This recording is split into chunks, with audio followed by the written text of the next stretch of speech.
салом, Фарзона ҳастам бо шумо дар YouTube канали Lifestyle in Korea. Аньясия ёробун, Фарзона имида.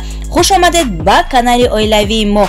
Сараввал миннатдории худро ба ҳар яки шумо дӯстони азиз подписчикони гиромӣ мерасонам барои дастгирию суханҳои пурмеҳратон. Ҳамеша саломату сарбаланд бошед. Имрӯз 17 апрел якшанбе боз равона шудем ба тарафи духтурхона. Доруи Алиҷон тамом шуд. Дар Корея бе назначени духтур дору наметиҳанд агар аптека равӣ.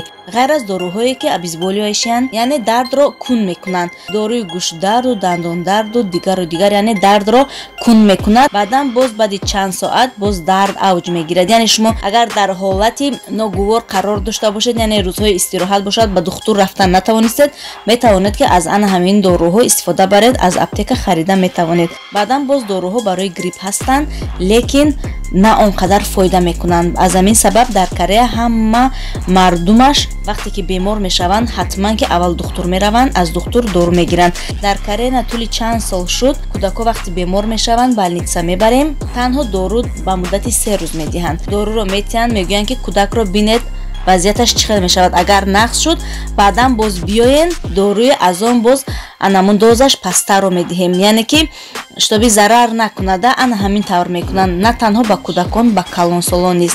вақте ки мо оилавӣ агар грипп шавем ҳатман ки тез ба духтур меравем, муроҷиат мекунем, дору гирифта зудтар дар муддати 2 рӯз нағз мешавем. а вақте ки агар грипп шавем аз аптека дору гирем, бовар кунед агар 1 ҳафта хӯрем тамоман дармон намебахшад. барои ҳамин дар Корея вақте ки бошед ҳатман ки ба духтур муроҷиат кунед, дар муддати кӯтоҳ шумо сиҳат мешавед. фарқ надорад чӣ гуна касал аст, грипп аст ва ё ягон дарди дигар.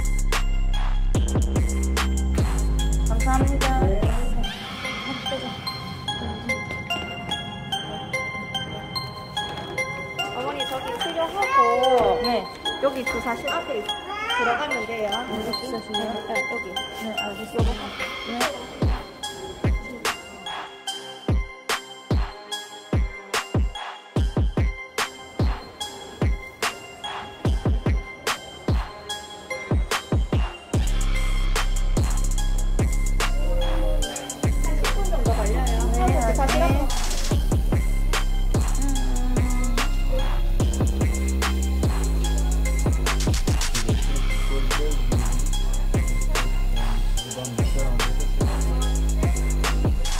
рӯз якшанбе ки ҳаст, больницаҳо бисёршон дарошон маҳкам аст ва духтурхонаи кӯдакона аслан рӯзҳои шанбе якшанбе кор мекарданд то соати 5-6 бегонӣ. мутаассифона имрӯз одам зиёд будааст. дар Корея ба куҷое ки наравӣ пеш аз рафтан ана ҳамун сайти махсуси ана ҳамун ҷой даромада метавонӣ ки ҷойро кунӣ банд кунӣ, яъне ки брон кунӣ. ва мо низ пеш аз духтурхона рафтан хостем ки ҷойро банд кунем, яъне брон кунем, вале мутаассифона даромадем, ҷой тамоман нест, одам хеле бисёр, яъне касали хеле бисёр. аз ҳамин сабаб рафтем ба дигар больницаи калон ки аз хонаи мо 50 дақиқа аст. рафта омадем, худашам қариб бегонӣ шуд, одамони рӯзадор. имрӯз зодрӯзи ман аст. хостам ки ягон чизҳои бомазза пазам, оилавӣ сарҷамъ нишинем, вале мутаассифона мо аз духтурхона хеле дер омадем. барои ҳамин ягон чиз пухтар натавонистам, ғайр аз як хӯрок ана ҳамин чизҳоро мо аз берун харидорӣ кардем. аслан зодрӯзи ман 18 апрел аст, вале имрӯз 17 апрел ки ҳаст, барои ҳамин рӯзи якшанбе, рӯзи истироҳат, мо сарҷамъ зодрӯзро ҷашн гирифтем. ташаккури зиёд ба ҳама он нафароне ки аз дирӯз боз, яъне аз рӯзи 17 то имрӯз дар Instagram, дар Facebook, дар WhatsApp, хулас дар куҷое ки набошад тез маро табрик карда истодан бо рӯзи зодрӯзам. хеле миннатдор ҳастам, хеле хушбахт ҳастам ки чунин дӯстонро, чунин нафаронро, чунин шахсони наздикро ман доштаям. ташаккури зиёд ба ҳамаатон барои табрикотатон. миннатдорам. ҳамаашро ҷамъ карда дар канал миннатдории худро ба шумо расонидам. нафароне ки тамошо карда истода бошанд маро, миннатдорам аз ҳамаи шумо барои табрикотатон.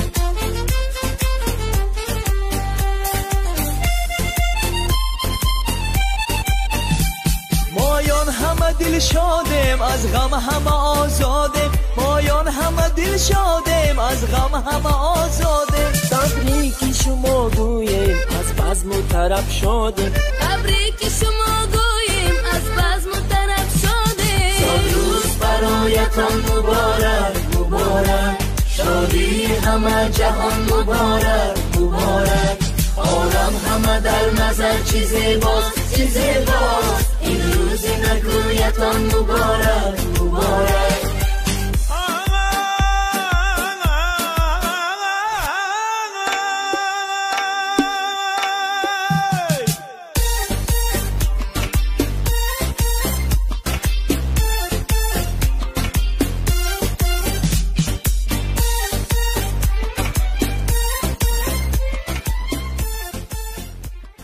دوستان عزیز در اینجا با سوال‌های انا همون درکاری شما جواب میگردانم. بسیاری انا همین подписчикон سوال میتیان که اگر لفظشون رو ندونیم چه خیل زندگی میکنیم چه خیل کار میکنیم چه کار میکنیم لفظ رو نداریم هیچ گپ نیست.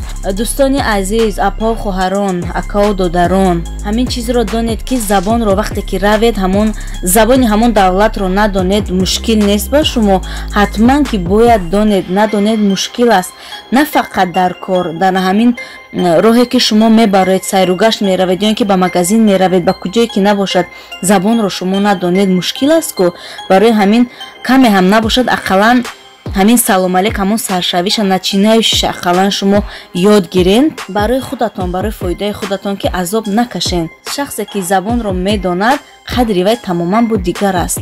وقتی زبان را ندانستی میتوانند که هر گونه انمی شوخی های بی‌معنی یعنی ازدواج کنند. برای همین با کدام دولتی که نباشد اگر روید پیش از رفتن حتما که زبانش را کمی هم باشد یاد گیرید. التماس مسئله از بانک های کره به تاجیکستان پول فرستادن حل کنید. چطوره ازبکستان приложение کشودگی با واسطه تلفن پول روی میکنند و در اینجا باشد انا همین معلومات را برای شما میگذارم.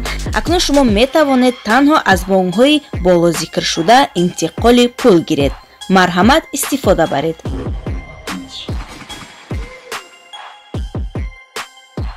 خب یک برادر دیگر نوشتند سلام علیکم اپا جان من از شما یک خواهش دارم. یک چند سال پیش در خانه ما 3 نفر سیاحان کره بودند. 2 نفرشون زن بود و 1 نفرشون مرد. آنها برای ما آدرسشون داده بودند. همانها رو چی خیلی یابیم. خب برادر عزیز اگر انا همون سراغی که با شما دادن یعنی آدرسشون رو با شما داده باشن انا همون آدرس رو با من روان کنید یعنی در واتساپ یا در اینستاگرام فرق ندارد روان کنید من کفته یافته با شما میدهم.